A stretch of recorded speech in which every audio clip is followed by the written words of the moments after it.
Strap yourself in, because we're set up, switched on, and ready to go.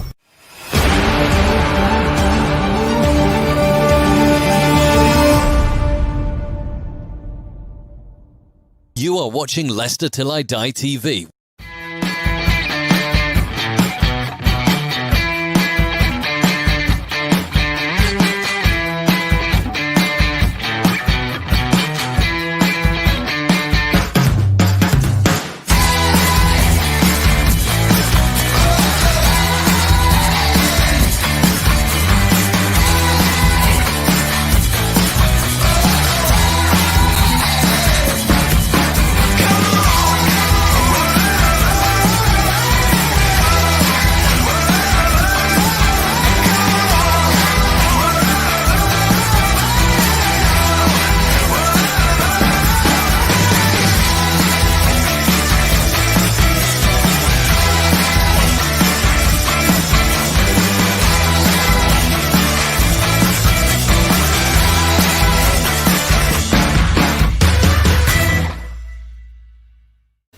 Hi everybody, Jerry Taggart here. Now be sure to watch Chris and Leicester Till I Die TV by subscribing on YouTube and following them on social media for all the latest Leicester City news and information. Come on you foxes!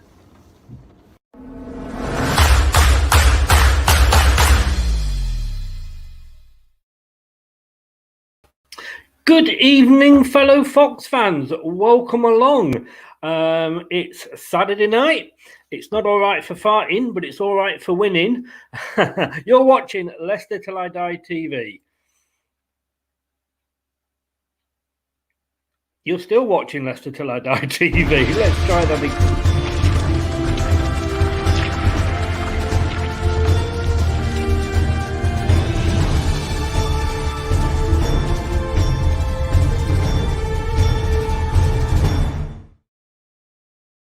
One day I will actually rehearse this and try and get it right, you know. But good evening. Have you got your cocoa? It's 10:30. How are you doing? Should be happy. Put Match of the Day on record and stop and watch us. Let us have your thoughts on that one. Up to second. We won.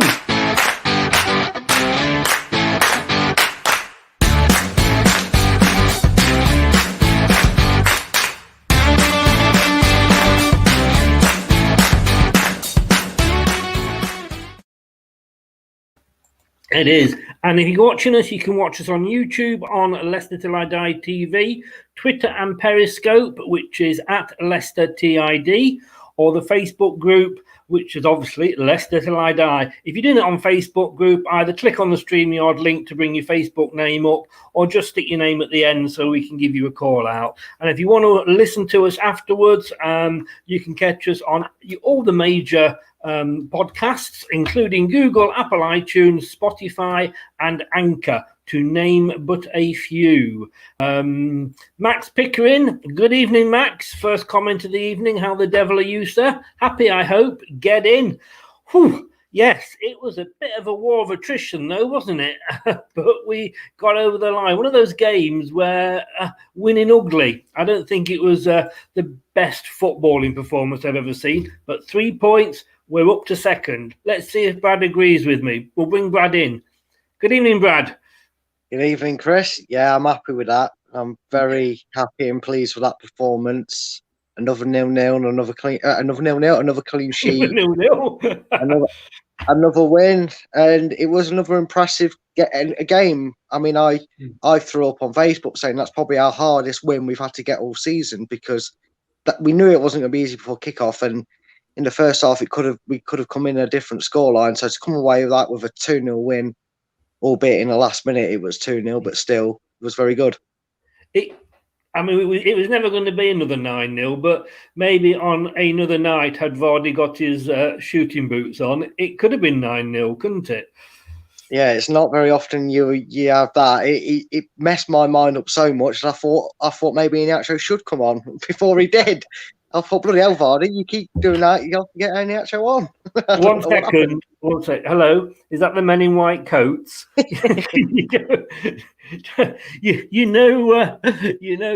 This this is, if you're thinking that about Iheanacho, this is my thoughts. And we had a look at this just before we came in.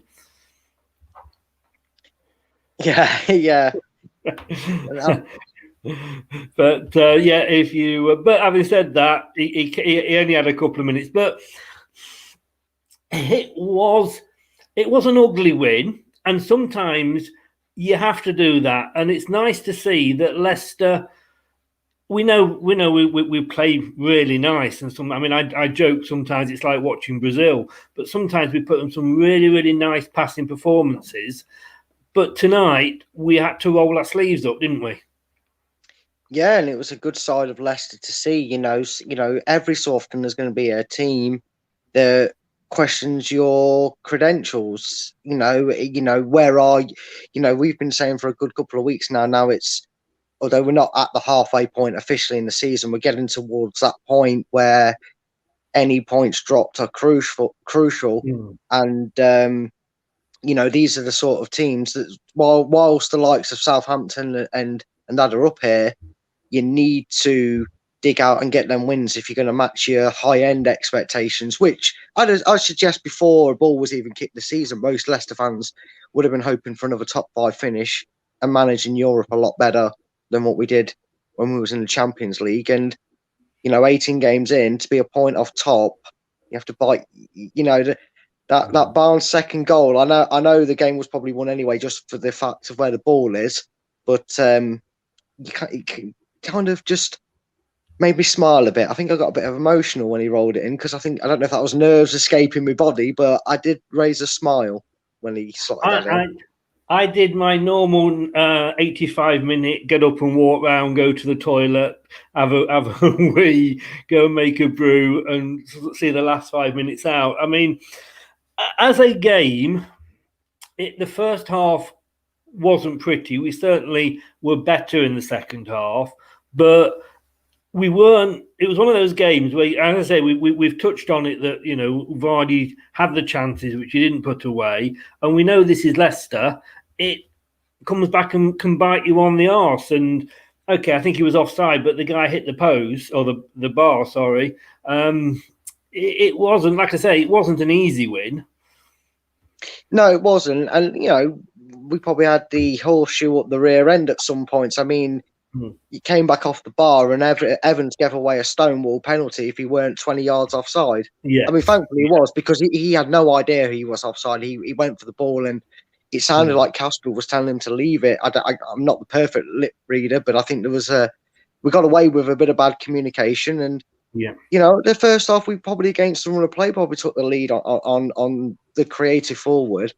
I think the best way to sum up Leicester's performance today was it was frustratingly brilliant, because they have you in a moment where they get you in a bit of a tiz, and you think they're going to give the ball away. They're going backwards again. Oh, that pass got cut out. But we seem to be a team that loses it in areas that we can afford to, if that makes sense. Whereas Southampton, we've seen in recent weeks where our goals have come from, like we did in the cup game and this one tonight, when the opponents make the mistakes, it's deep in their half, and we punish them for it. We're like Jaws circling them. With a bit of bite. Let's just have a look at some more of the comments. Brookline, good evening, Brookline. You said earlier was a 215 style win. Couldn't have probably argued with that. 215? Well, I think he means 15, 16. We'll give him that one. Rob, should have been 4. To be honest with you, I think it should have been more. Ivan, good evening. You're joining us from Sierra Leone, you lucky devil, but it's nice and warm there. It's freezing cold here. Brighton should have come off. I don't think you mean that. Off for Perez. Brighton, man of the match for me. I think he had a blinder. I said in the pre-match show, I never thought Brighton was going to have a season as good as he's having, and I think he's back there totally on merit. Mark Chorner, hi Chris. Glad to see Barnes get the second. Have to say, hope Vardy's hamstring is okay. Brian outstanding. Yeah, basically what I was just saying. Defending and attacking, great win. Brookline again here. The expectation to finish top 5 is very English. Let's win it all. Getting you from Sierra Leone, like we just said. Good evening, Mark. Mark Willoughby, how are you? Devil are you, sir? Joining us on Periscope. Getting you blue boys. We can win this. Just get the balance right. We can do it. Apparently, two clubs are playing each other tomorrow. Wonder who that might be. If you're watching Sky, I think you can probably guess. Fair play, Leicester. Played really well this evening. Good evening, Rich. We're second, and we know we're only second until until the result tomorrow. But let's have a look at the game. Worried at the start, Fofana got the early booking, which was probably part of the reason he came off, although he did take a knock. But we needed that goal to settle us, didn't we? Yeah, we did, and it came at a time where I felt that Southampton were probably looking more likely to do it, and I was kind of watching it thinking we need to find a way to either take the pressure relentless, and kind of nullify Southampton, or as we ended up doing, going up the other end and scoring, and the goal was very, to quote a cliche, it was very Leicester-esque, wasn't it? This season, it was a ball through the split the defence, and it was an absolute lovely fluff of a goal from Maddison, because on my stream, maybe it was just my stream, but he looked like he tried to hit that across goal and he actually fluffed it in the top corner. I don't know. Maybe when I look back at the replays, he meant it, but well, I've got to be honest with you. In my view, if he meant it, it was a bloody good goal. It was a very tight angle. I'll have to take your word for it with my stream. We'll give it to. Like I say, he's not going to admit to it being a cross. Let's be honest. No, is he? Kurt, good evening, Kurt, on YouTube. How the devil are you, sir? I'll bring it up nice and early. What do you think of Perez's cameo? Was actually fairly impressed until he was greedy and didn't square it to Vardy. I thought that one run he had down the right when he left two players in his wake, that's the Perez I love to see. Yeah, I've got to agree. It's the one we've been crying out for, and maybe it's the one his confidence has been hiding away from, that he's not had to perform in a way like that.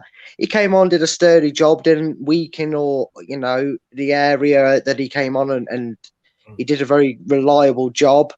I think maybe when he blasted one over the bar from 10 yards out was the reason Harvey Barnes didn't decide to square it to Iheanacho, because if one of you is lack on confidence and finishing, I don't think you give it to the other one who's even worse. To be honest with you, I think as well, just on that point, I think Iheanacho was actually offside. Oh, he probably was. It's Iheanacho.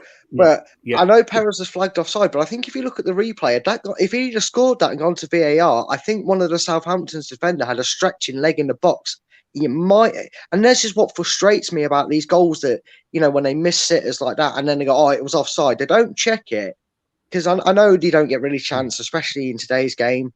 And tonight's game was no different. It was played at a great tempo for the majority of the match, but it'd have been interesting, because had he rolled that in, he actually might have been just kept on side. So I was disappointed that he didn't finish that, but apart from that, he came on, did a job, and like you said, he made that drop of the shoulder def, and he just got away from him, and he did well when he came on. It was a sort of almost, I'll say, against the run of the play, because that first half, I called it bitty, BT called it a chess game. The pitch wasn't brilliant. Looking at it, it was the worst I've seen a Leicester pitch for a long time. It was cutting up. Apparently, it was quite sodden, but like I say, if they'd have scored, you couldn't have gone. If we'd have gone in at half time 1-0 down, you couldn't have argued, could you? No, you couldn't have. And what I like to say, the game's not won in 45 minutes, it's won over 90. And I think in the end, on chances created alone, we got the result we deserved.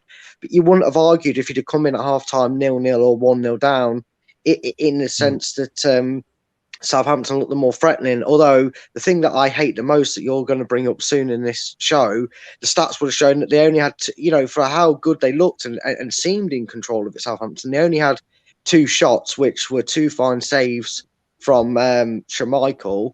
And again, things that I like to point out against stats is we also had 2 shots, one of them was saved by McCarthy. Was it McCarthy in goal for them? I might have said that wrong. I think so. And the other one hit the roof of the net. So potato, isn't it? It's all about taking your chances.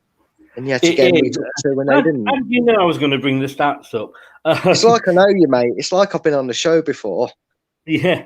Brookline says on the NBC interview, Madison said his father had told him that on a tight angle shot, the best place to aim for is the top of the net. Well, it wasn't the best place to aim for today, wasn't it? You know,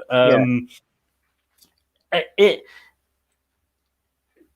was a foul. I don't know if it came up because I know you weren't watching BT. There was a foul on Diallo just before the goal, and they were sort of bringing that up, but they actually on BT they've got a ref somewhere in the commentary box, and they went back, and because it was too many phases back, they couldn't include it in the run of play.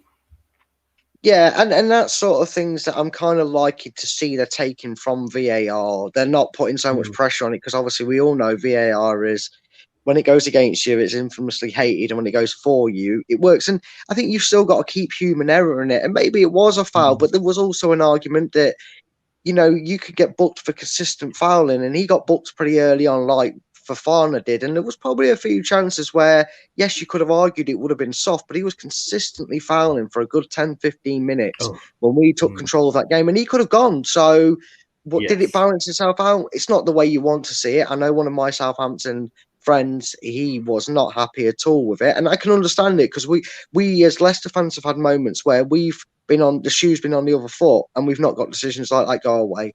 But again, you have to say, you know, we thought technology was taking over the game and it was getting involved too much. Well, we allowed a bit of human error at some points, and you know, it is what it is. And unfortunately, it was sensible, like you say. At what point do you call the game back? That's the question, isn't it? Yeah. You know?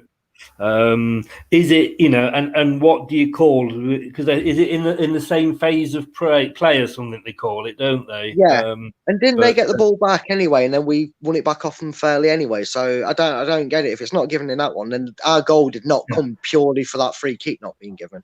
No, and it was a lot of it wasn't the cleanest of games, was it? There was a lot of fouls going in there, and there was a flurry of yellow cards. Fofana got one which panicked me really, really early. Yeah, and I think the commentators I was listening to said that the reason Soyuncu probably came on maybe a little bit earlier than Rodgers was hoping to give him out. He probably was hoping to only give him 60 minutes on the pitch, but he was warming up fairly early as Fofana kind of put his hands up when they got through in the second half, early doors in like the first couple of minutes, as if to go, I don't want to make the challenge because if I do, I could come off, you know, and I won't be subbed, I'll be sent off. And you know, and that is, again, that's his age, and that's kind of his maturity and experience to know that if he commits to that, you know, like a youngster might do, he could have easily got a second yellow and been given his marching orders. And it was, you know, it was just all round brilliant because then you put Soyuncu on who had a bit of a good game, and then it was nice to see him get more minutes on the pitch. It was, and like I say, it always worries me when a defender gets booked very early because they've got a long time to go, like you say, without committing another foul. So again, on BT, they did actually check with Rodgers, and he said it was for a tactical change, which I think is, you could call it the yellow card change, if you like. I think that, like you made the point there.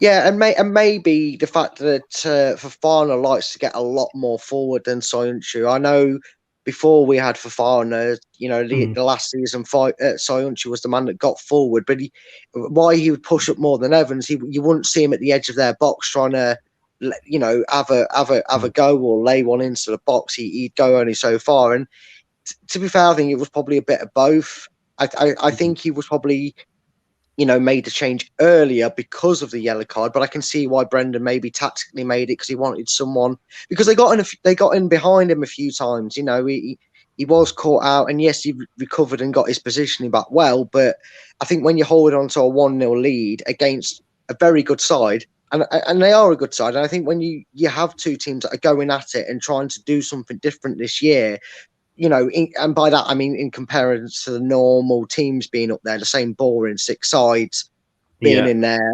you're going to get a good game like that, which has got a bit of grit in it, got a bit of a few tackles flying in, and it was good to see in many senses. And it's obviously even better when you win. It's easier to look at it as a good thing. But I think it was a tactical change. I just think the yellow card maybe made it happen a bit earlier. I think I would agree with you on that. Yeah.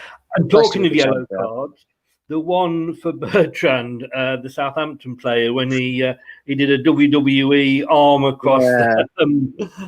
Was it Madison? I think on the. No, it was throwing, wasn't it? Try to take the front. Now I'd question that. Why was that not a red card? That's deliberate handball. It's an attempt at handball. Now, if he'd have thrown that and caught his face and it hit his arm, he'd have been off, because that's deliberate handball and that's impeding. And he floored him. All right, the contact was a bit theatrical, obviously, but that's footballers today. But if that had been, say, Manchester United and Bruno Fernandes had gone down like he'd been shot in the stands, Man U players would have been crowding the referee asking him to check that. I think it was checked. But can you really get away with that in football? Because he's impeding him deliberately with his arm and his face.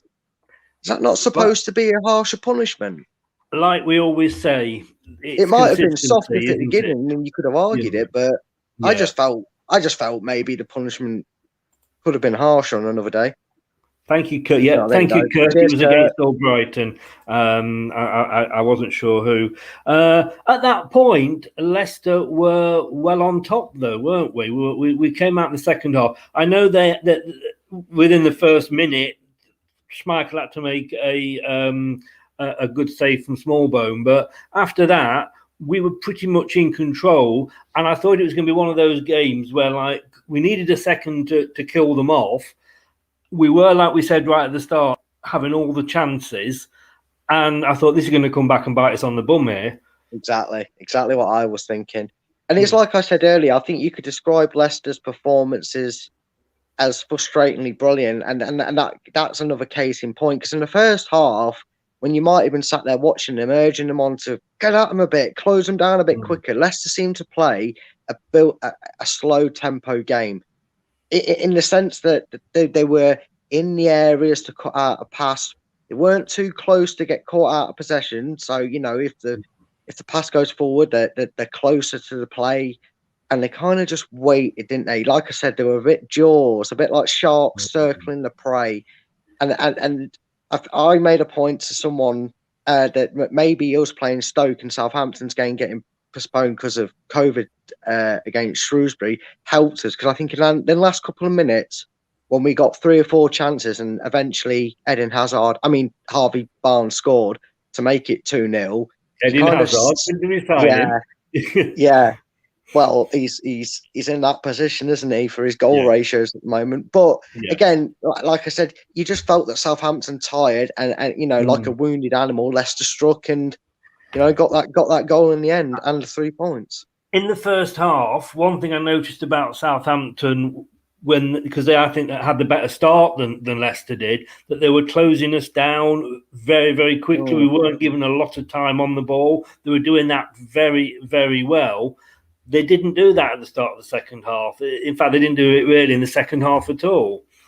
No, and again, I'm not trying to give excuses, but you could see the difference in that last 5 to 7 minutes if you include the stoppage time. About last 7 or 8 minutes, you could see the difference in having an extended break and no matches. You can train all you like, but unless you're playing matches, you're not going to keep your match preparation and efforts up. And that's not saying that they didn't put any effort in Southampton, but I felt like maybe today Southampton tried to go at Leicester, get in the faces, get the ball over the top, which they did with great success for most of that first half until we scored. But I think maybe they were hoping to get themselves in the lead, get in at half-time level or even better in front, and then maybe we'd have seen a different performance from Southampton.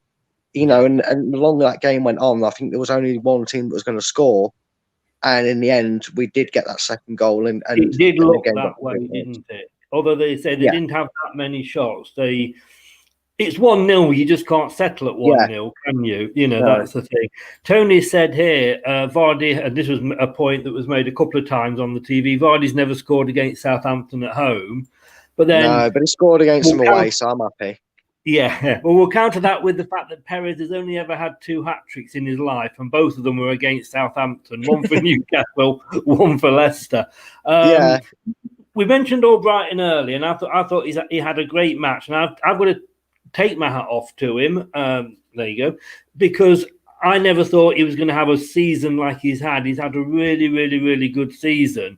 Facebook user here has said, not complaining, but wondering why Under isn't playing. I guess don't fix what ain't broken. And I think that's the fact that Albrighton is keeping him out the side. Yeah, I mean, it's all well and good. I know there's a lot of us here, and I know he's probably more divided opinion because he's not getting the game time, and knows, Mark for us is definitely one of them that doesn't really see the hype or rate Under, which is perfectly fine. People, we like him. We've seen things of him that we like, and others haven't, and that's totally fine. Opinions are like rear ends, as you say. Everybody's entitled. Got one, and everybody's entitled to one.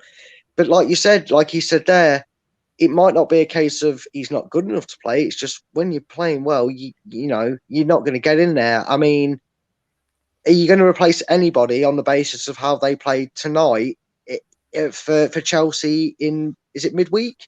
Chelsea? Yeah, Tuesday, actually, yes. Yeah, so Tuesday midweek. Are any of them 11 that started that game going to drop out if they're not injured to replace by the likes of Mendy or Under or Perez or anyone else? You know me. I've said this. I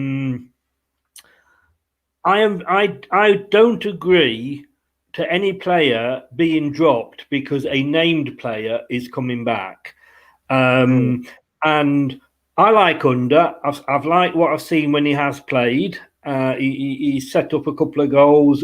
He's quite lively, but it means dropping somebody from a winning side, and you can't do that. And I think what I like about Brendan is that he doesn't do that. He does stick with the players that are winning. Yes, obviously, when we're back in Europe, that might be a bit different because we've got games, every few days, and Fofana, Vardy both look like they've got little niggles, so Tuesday might be a bit early for them. Who knows? But yeah, as much as I like Under, and like I say, I never thought Albrighton was going to have it's the season of the oldies, isn't it? With Fuchs playing as much as he did, and Albrighton. I mean, get your boots out, Brad.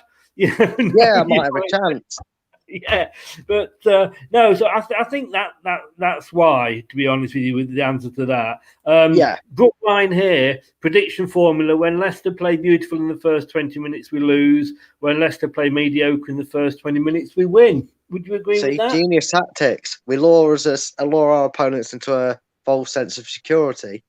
But again, I mean, going back to that Perez point to make why doesn't Under come on or why doesn't he get on?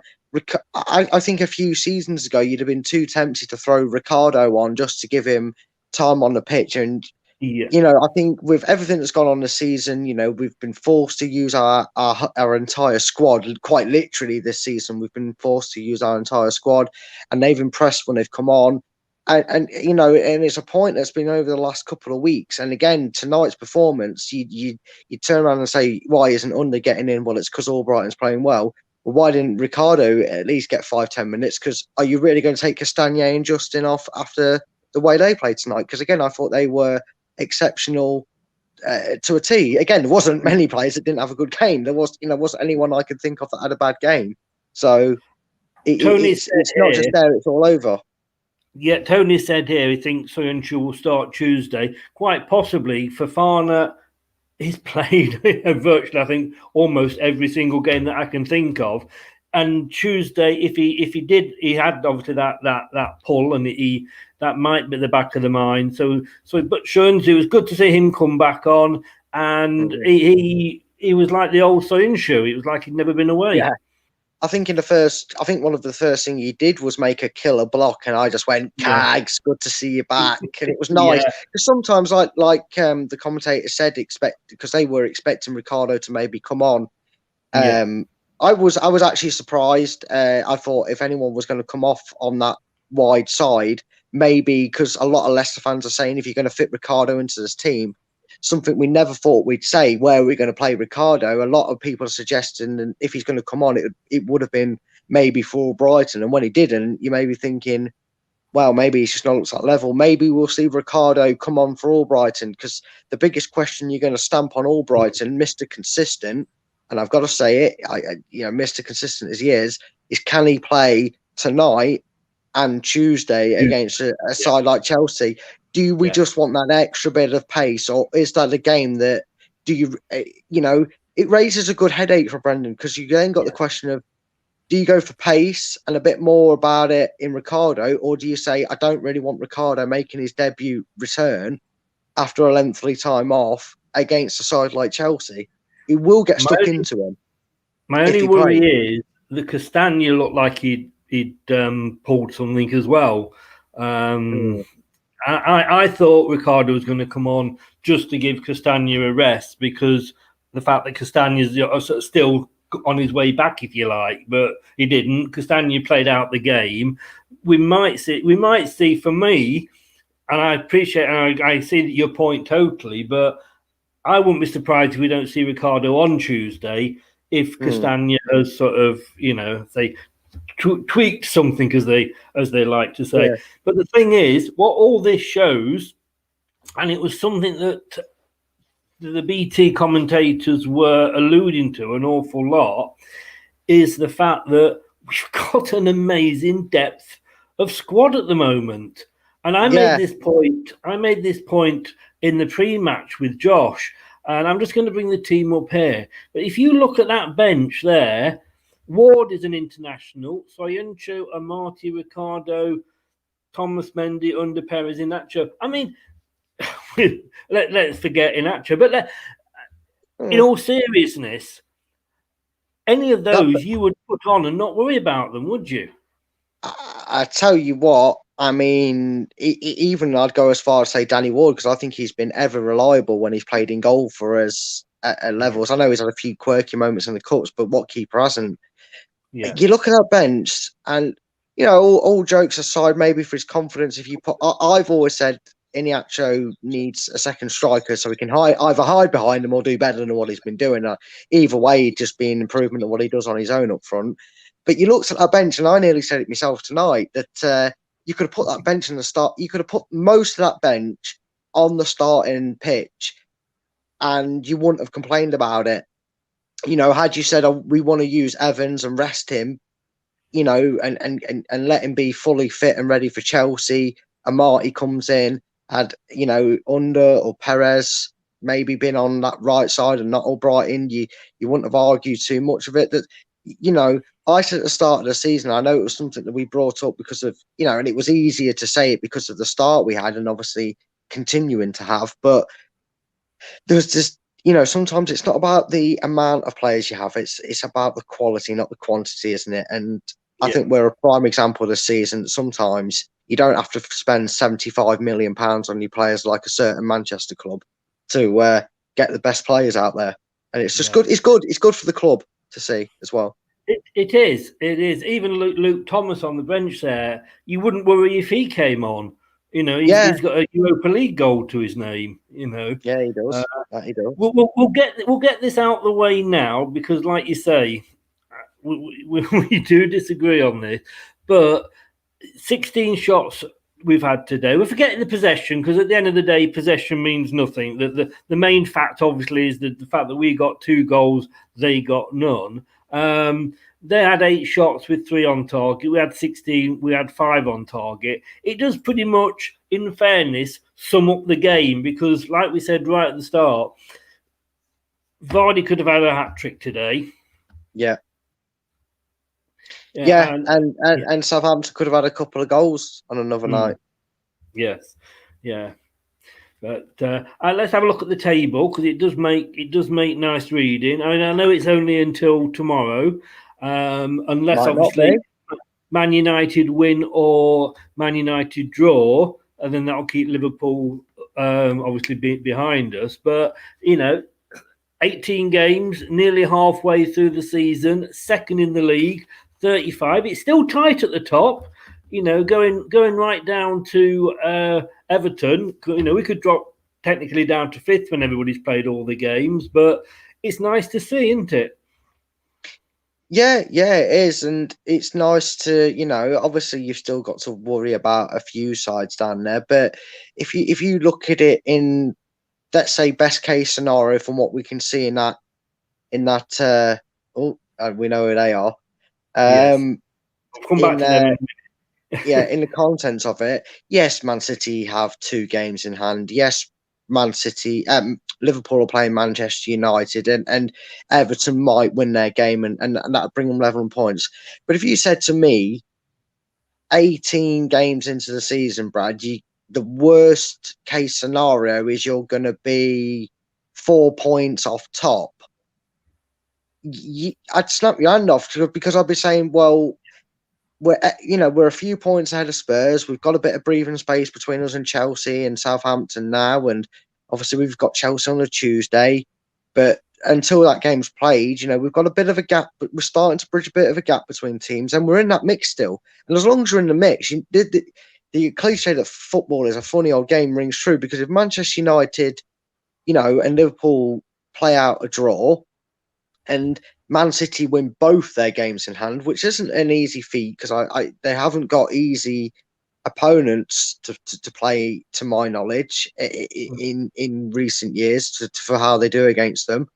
To say the second worst case after that is Man City win their games in hand and you're 3 points behind top is even better. To the fact that we're second in the league and as it stands a point behind top, it's over to them. Yeah, that's all we can do. It's all any team in our position, Tottenham, Southampton, Everton, Leicester, all they can do is put the pressure on. It's always better to have the points on the board than the games in hand, Yeah. I'll just bring this back up. I've just invited him in. I don't know, Guy. That was the wrong one. It could get interesting, Mark. I read his comment there. Mark, I'm going to come back to that in a minute, but Match Day Vlogs is the Southampton, our equivalent of Southampton, the Southampton vlog on YouTube and Twitter.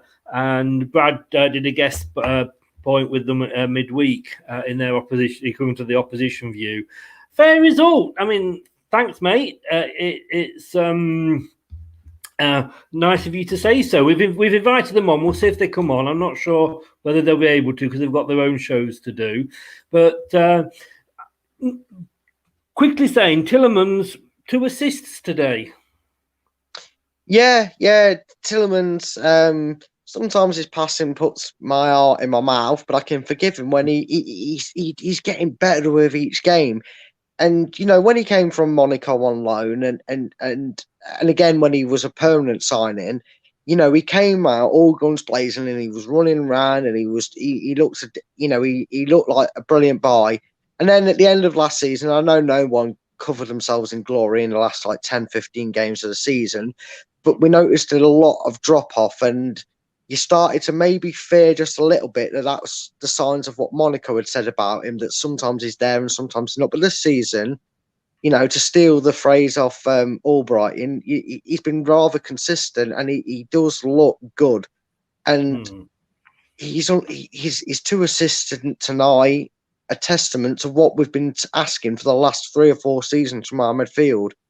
They need to do more in an attacking sense. They're doing a good job building it, but they need to provide them assists and get the goals.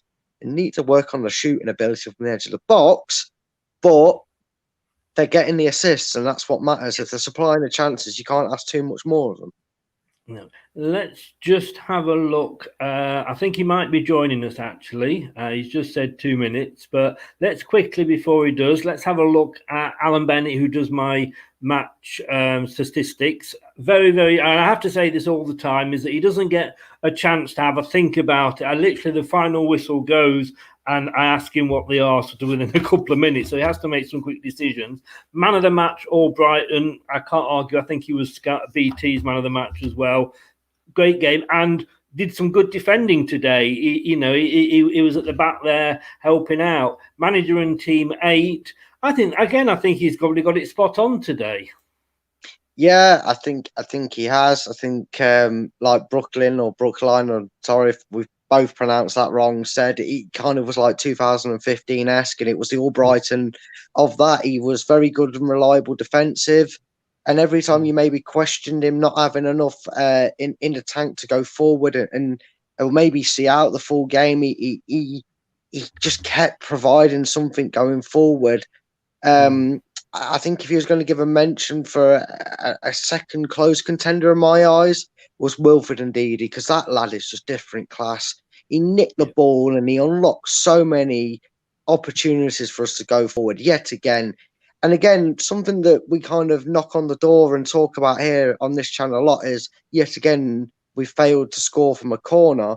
But we're getting a lot more consistent at getting them and not conceding from corners either. And he's always there or thereabouts. Funny you should mention that, because Josh, who does the pre-match show, says every week, this is the game we're going to score from a corner. And he made a point of saying it today, and he's wrong. But look, let me bring Mike in at Match Day Vlogs. Now, this is the Southampton fan. Good evening, boys. How are you doing? Evening. I'm doing okay. A little bit deflated. If I'm honest. I think it was a fair result in the end.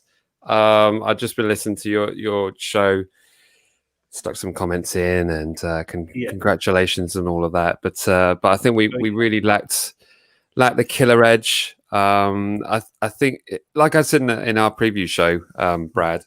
Thanks for joining us on that, by the way.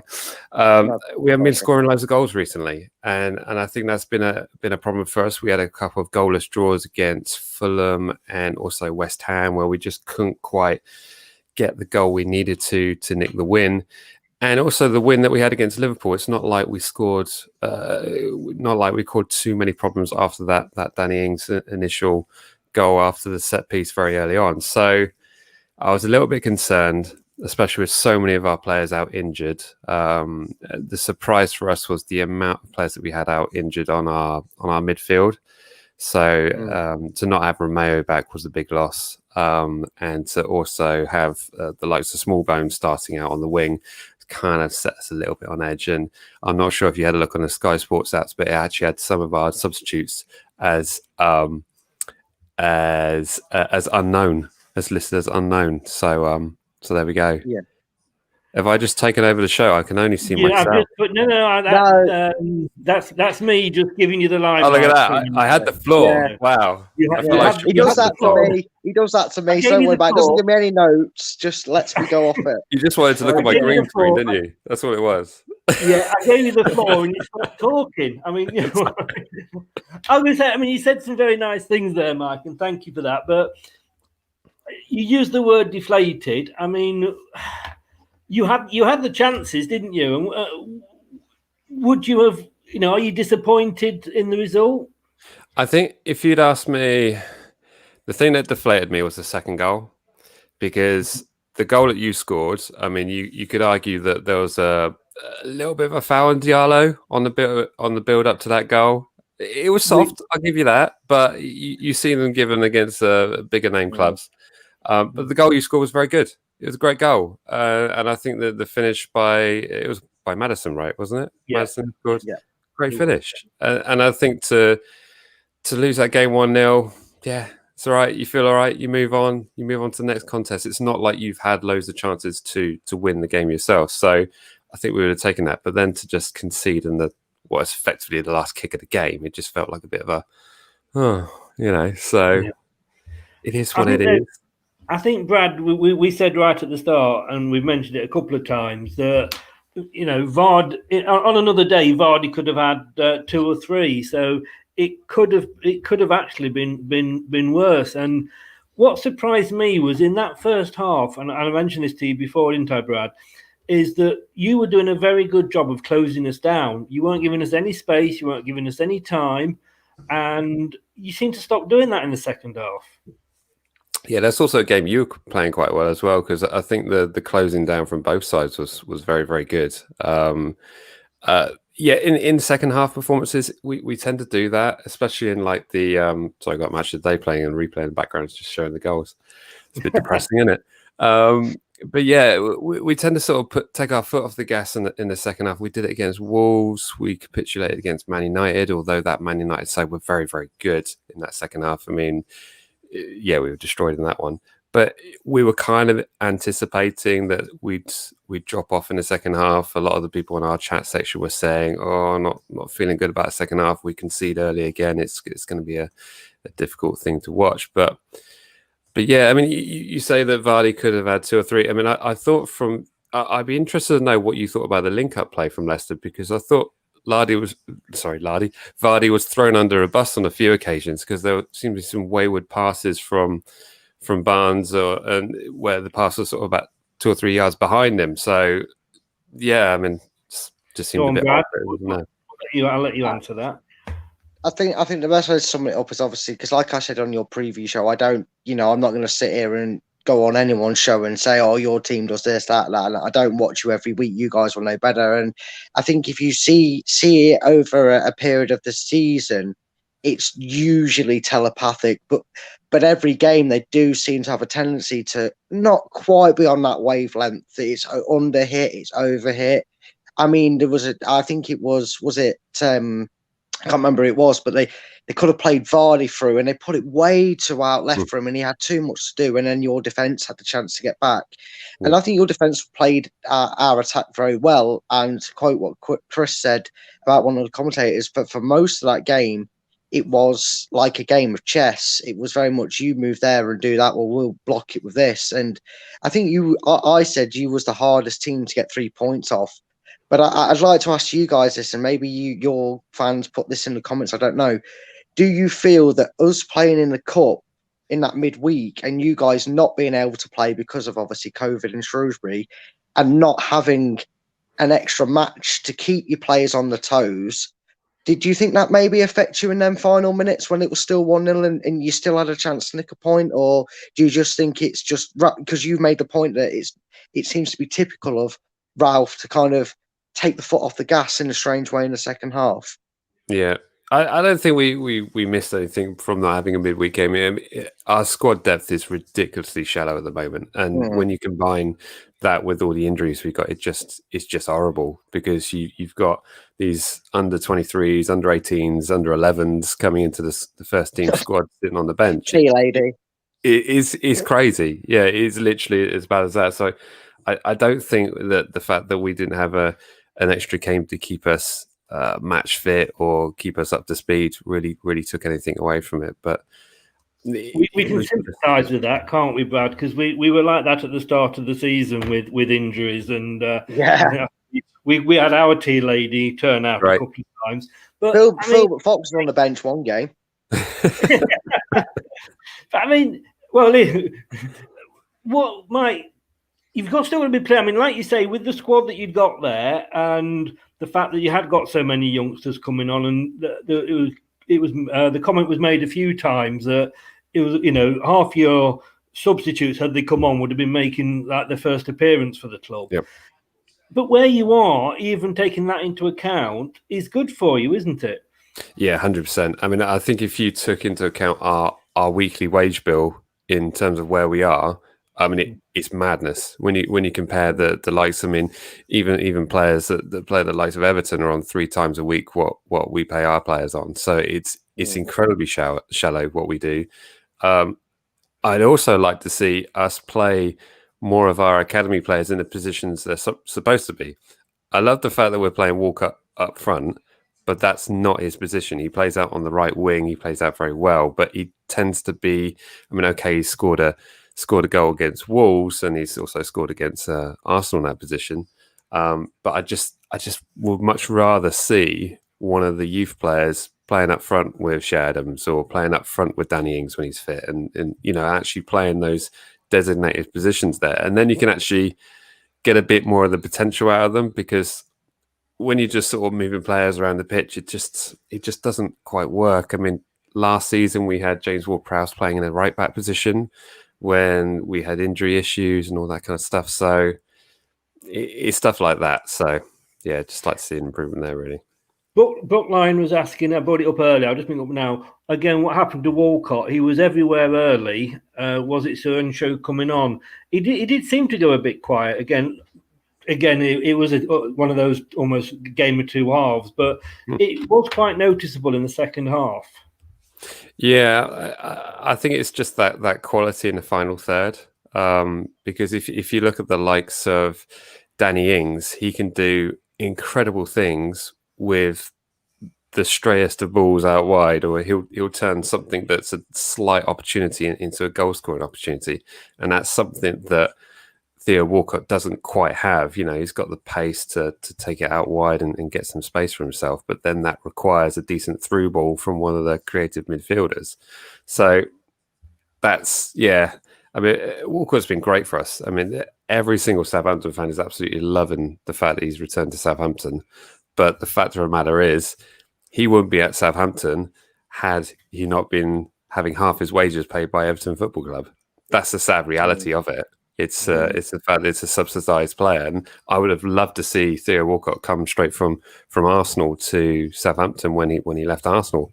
But the wages was never going to work. You're talking about 150k a week. He's never going to get that at Southampton. So it's a hard thing, and it's why the Premier League is broken and it needs to be fixed. That's a much bigger subject than today's game. Yeah. I'm going to ask you both this because it came up. We do on a Wednesday a transfer special every week with Mark, and one of the players that he would have liked to see us sign, actually Shane Long. Really? Yes. I've got a shaking head there from that. Now, it surprised me because I couldn't. He said, "I have a guess who I'm thinking of," and I couldn't have guessed that he'd go for Shane Long. But let's go to Brad first. You're shaking your head. I mean, it was interesting when he came on. I wanted to sort of see, but he didn't sort of. He had an effort quite early on after coming on, but after that, not your sort of player. No, it's just not my cup of tea. Because I don't drink tea. More point, but still, for me, I think.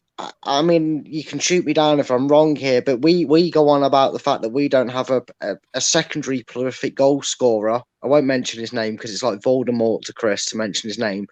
But did you feel tonight that I know he's got a couple of goals recently, but I've heard a lot of Southampton fans be frustrated with Che Adams. And Shane Long's just not my sort of player. I think Leicester.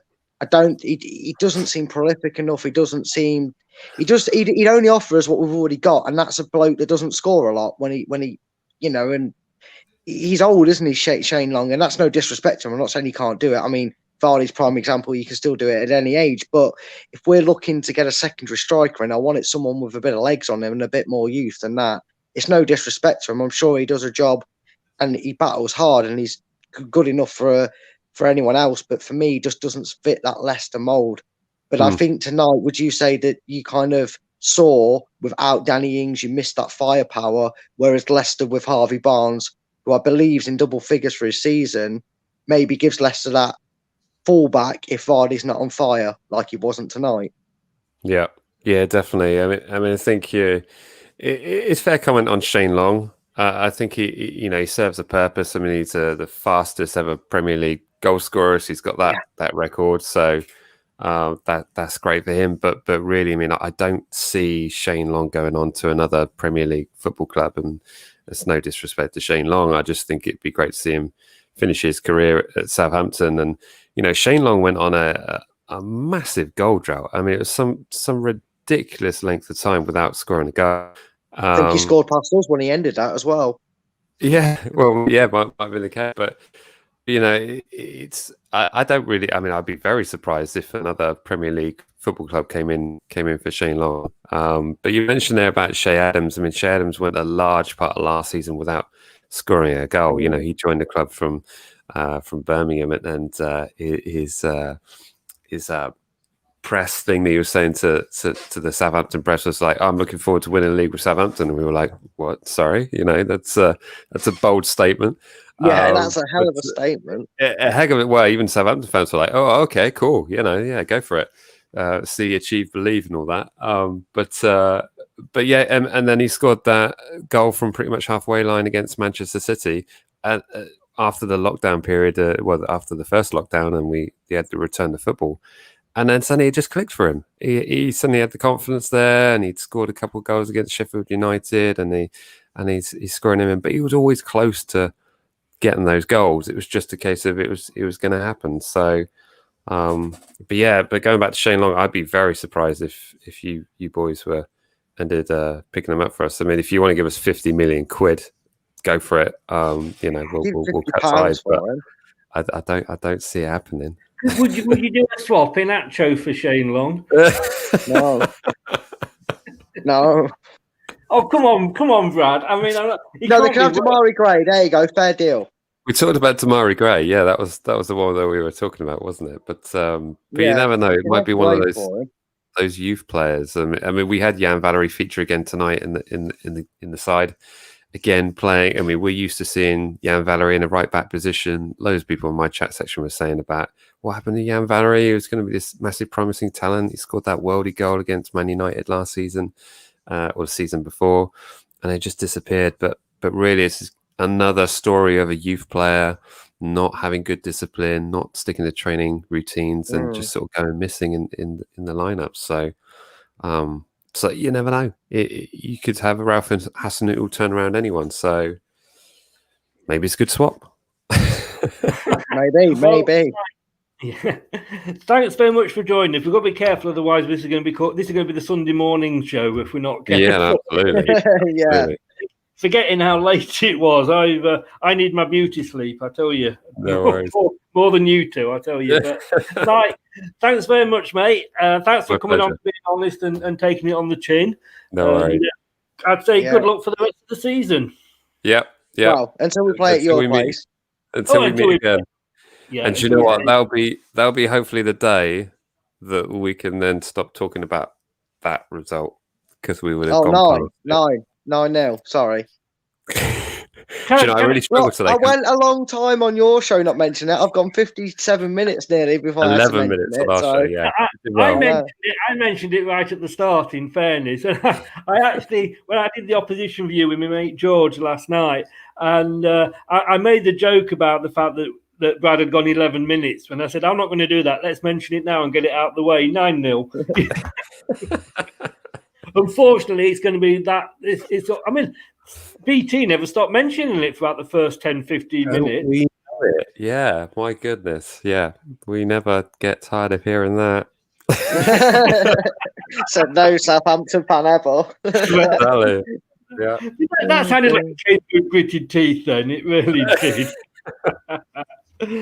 But Mike, thanks very much for joining us, mate. And like I say, all the best for the rest of the season until we play you again. All right then. See you later, boys. Take care, mate. Thanks for on.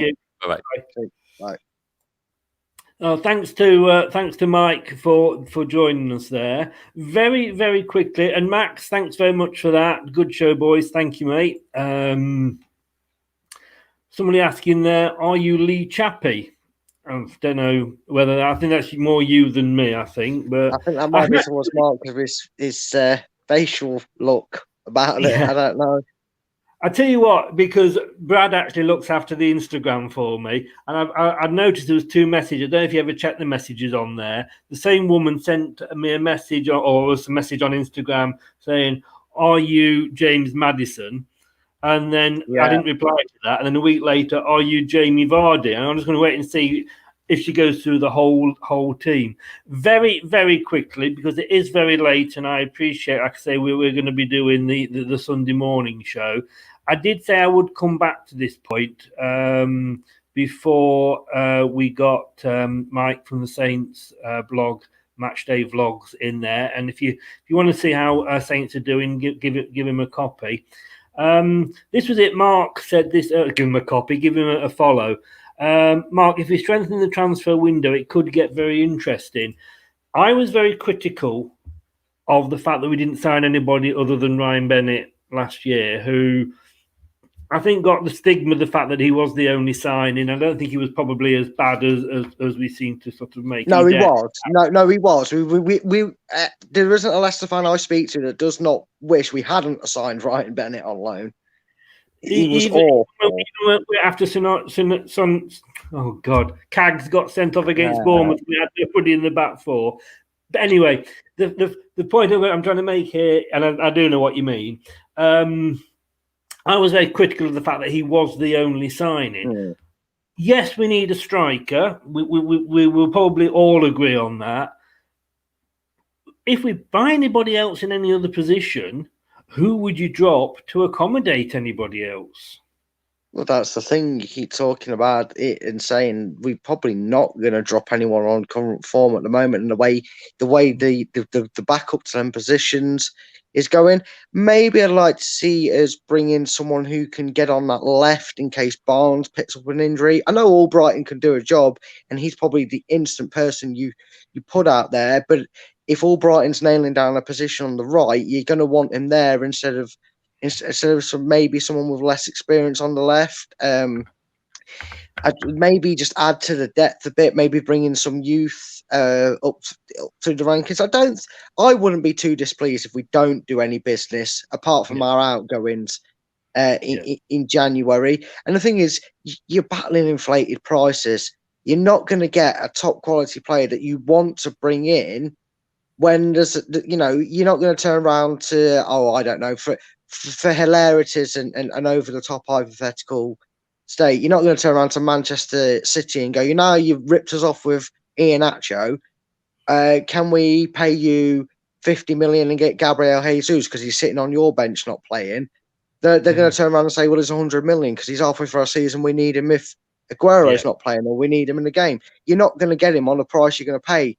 And to replace someone and say you're spending money on a first team player, you're going to be paying double the price in a month. I'd rather us not do any business and maybe bring in loan cover for the 6 months. I don't know. No, don't rate Zaha anymore. Used to. I would agree with you a few years ago, but now his effort's only there when the window's open, like a certain French Pogba. Oh, sorry, I said the name. I wasn't supposed to reveal that. No. But like I say, I can't believe I'm saying it, but yeah, apart from a striker, and we all agree on that. I would be surprised if anybody came in, to be honest with you. And that's the kind of feelings that seem to be coming out of Philbert way, to be honest with you. Brad, like I say, it's 11:30. I'm going to turn into a pumpkin. Probably looking at me, you probably think I already have done. Thanks. You said it, not me. Well, I thought I would before you did. But thanks for joining us as always. Great insight, great comments. Thanks very much, mate. And I will see you on Tuesday evening, which will be another late one.